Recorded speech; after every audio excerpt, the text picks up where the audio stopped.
Hello everyone, this is LW Gaming and welcome back to another video of Convallaria. And this video is kind of unusual because I don't usually cover this kind of video for this game for good reason actually. But anyways, there's actually something I would like to point out for when it comes to the new feature that Convallaria introduced for the first anniversary, which is of course the expedition mode. The reason I want to bring this up is because I noticed that there's actually more into this. So, in case you guys didn't know, there's like exchange shop here, and there are actually some stuff you can do here. So there's the trading site where you can exchange resources for a better grade material, which I highly recommend you do this because this will speed up the level up process.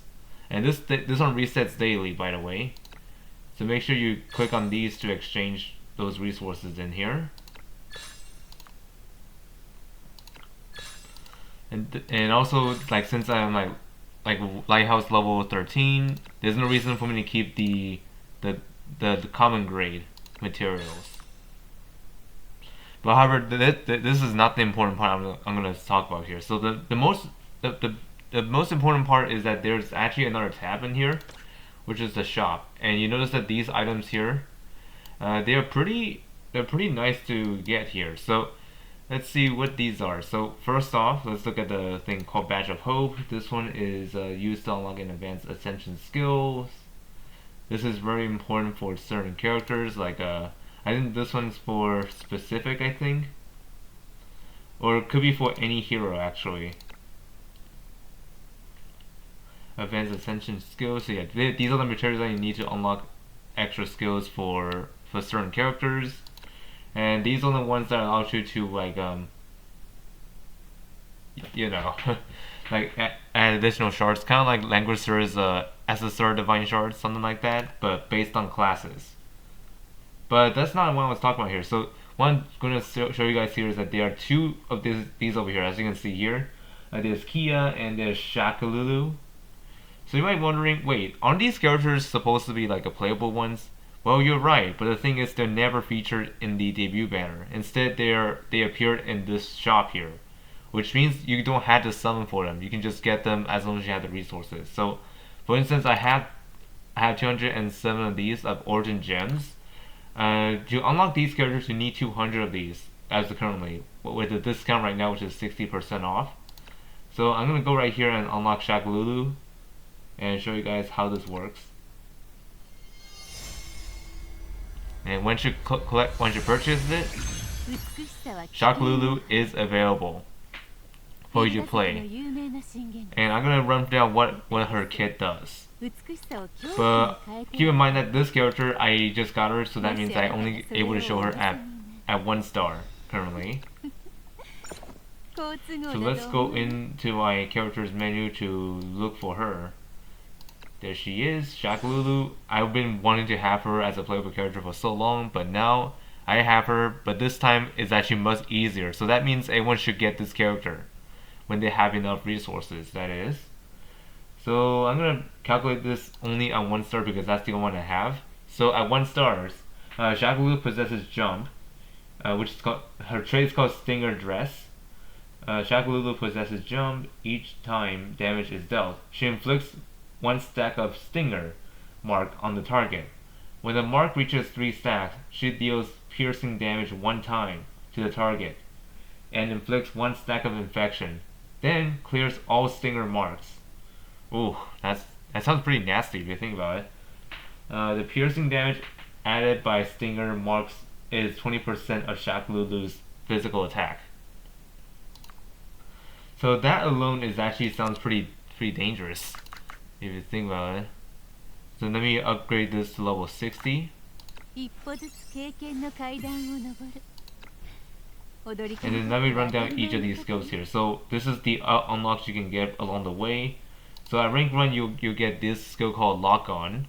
At the start of the turn, inflicts physical defense 2 down on the enemy within the highest physical attack within 6 tiles around the character for 1 turn. Pretty useful.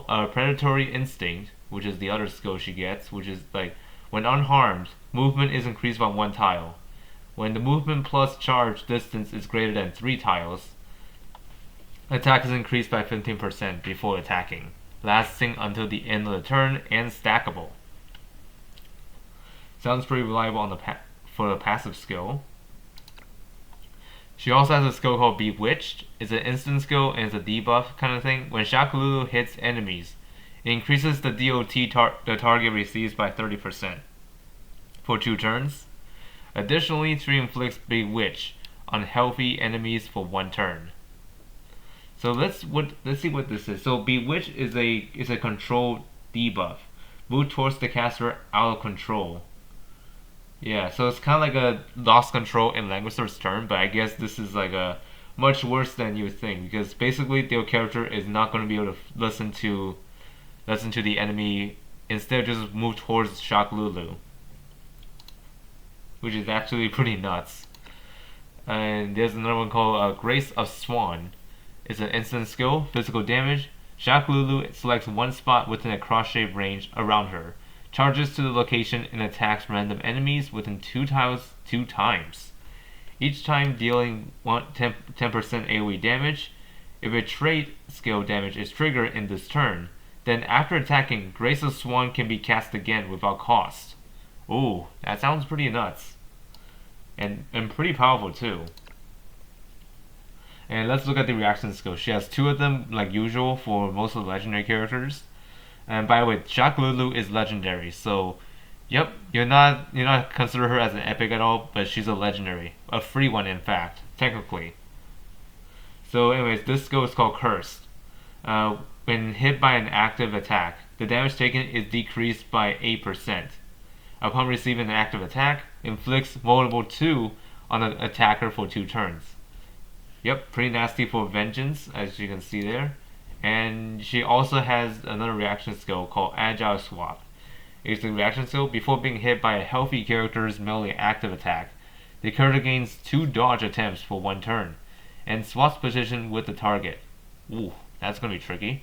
And this have a cooldown of 3 turns. Just for fairness, of course. Meditator, which is the class skill, passive skill. After hitting a target with Bewitch or Grace of Swan, the character recovers 1 NRG, trigger 1 time per round. When the above skill hits healthy enemies, inflict damage 2 down, not damage 2 down, attack 2 down, and Meditator on them for 2 turns. So let's see what Meditator does. It's a control debuff and it's a disruption. Disables passive skill and reduces movement by 1 tile. Ooh, nasty. And she also has this one's called Final Curtain. Attacks random enemies within 3 tiles of the character, dealing damage 8 times. Each time dealing 20% AoE damage, the skill can repeat the trigger trait effects. Oh god. That is pretty nuts. And she has she also has 2 unique attack skills, like basic ones. This one is called Hypnotic Attack. Deals 50% physical damage 2 times with a 30% chance to inflict sleep on the target for 1 turn. Oh, that's gonna be interesting. And if you don't like that one, there's also this here. Basic attack. This is called Graceful Sting. SchackLulu deals 33% physical damage 3 times. And you can only do it at 2 range. You cannot do it in melee, so just keep that in mind when using her. And at rank 11, you unlock these very powerful skills here. So this one's called Poison Blade Barrage. It's a physical damage, single target attack, deals 35% damage 2 times, and inflicts 2 stacks of infection each time.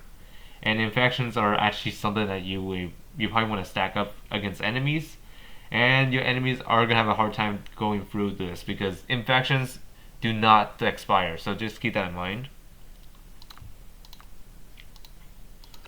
And there's also this skill called Fancy Footwork, and it's an NRG of 2. This one takes 50% less AoE damage and gains 2 dodge attempts for 2 turns.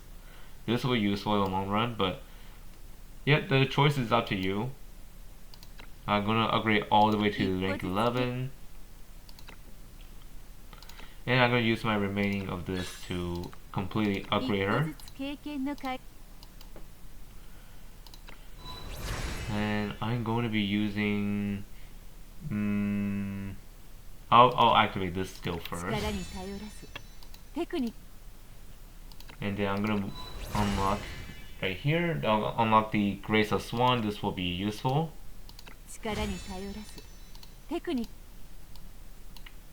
And I will activate this one here. Agile Swap. And then for this one, I will use Viral Curtain.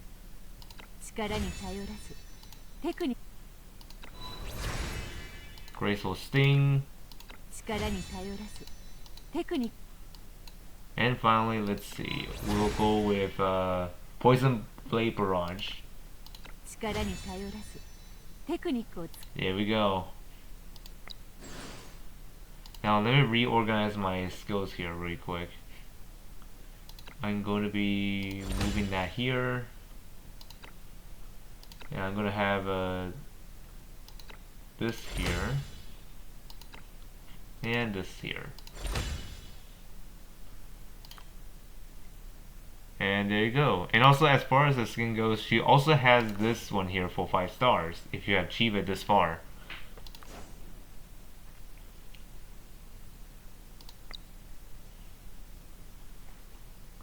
So yeah, that's pretty much it from me. So this is the in-depth view of how you need to understand how this character works. So I mean, we have this character as a playable character within the events, or I should say, Spire of Destiny, or I should say. Maybe not there, but anyways, I'm actually glad that SchackLulu is actually playable now through the expedition rewards.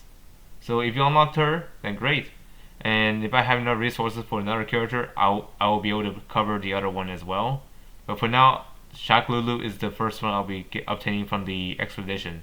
And I don't think expedition is going to expire at all because it is just there to stay, as far as I know. So yep, I'll take my time and at a slow pace as possible, but of course I'm going to try to get the other one as soon as possible. But yep, anyways, that's SchackLulu for you.